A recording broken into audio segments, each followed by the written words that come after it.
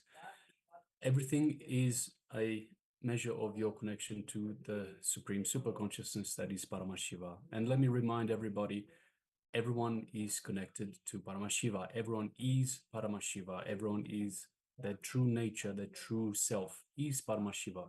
So everyone is connected to Paramashiva. So you are being shown. If you're not manifesting now, don't worry. Eventually it will happen through practice. Okay, so let's verify now. We'll be projecting the image now on your screen.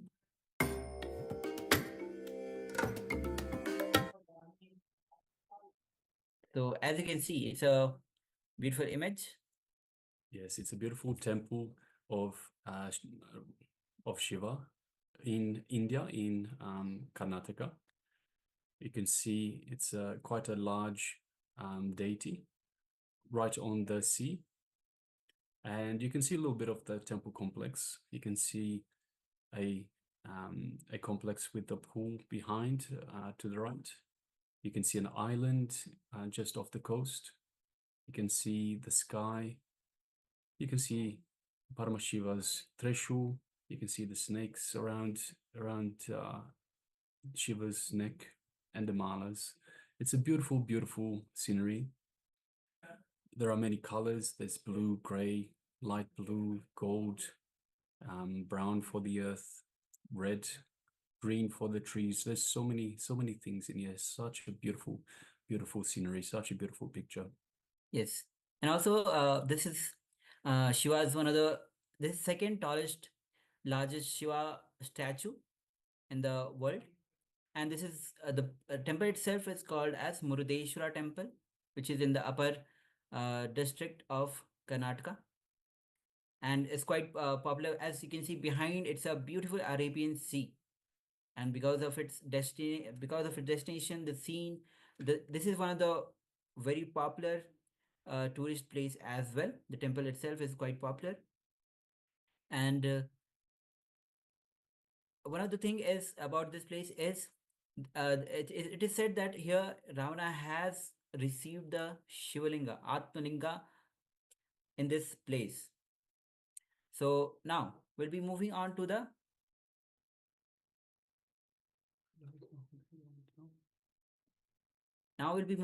second round of this manifestation. So let's get ready. Quickly cover your eyes with the eye bands.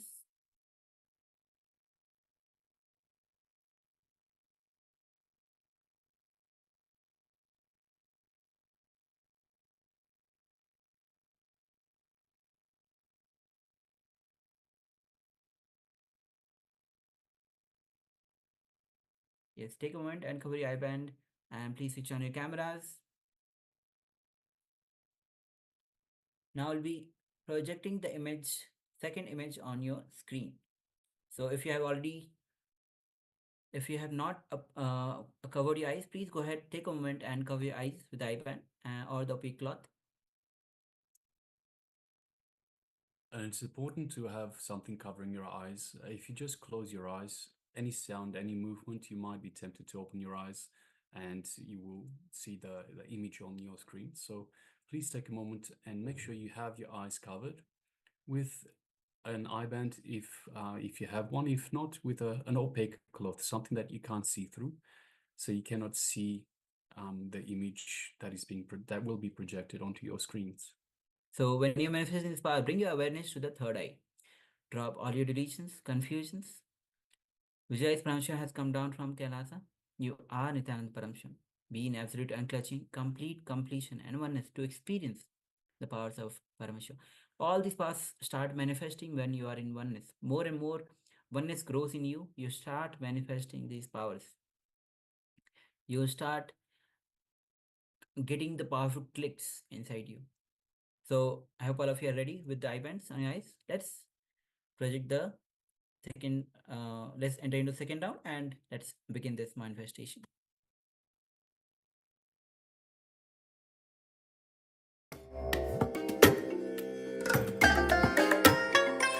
I bless you all. Let you all open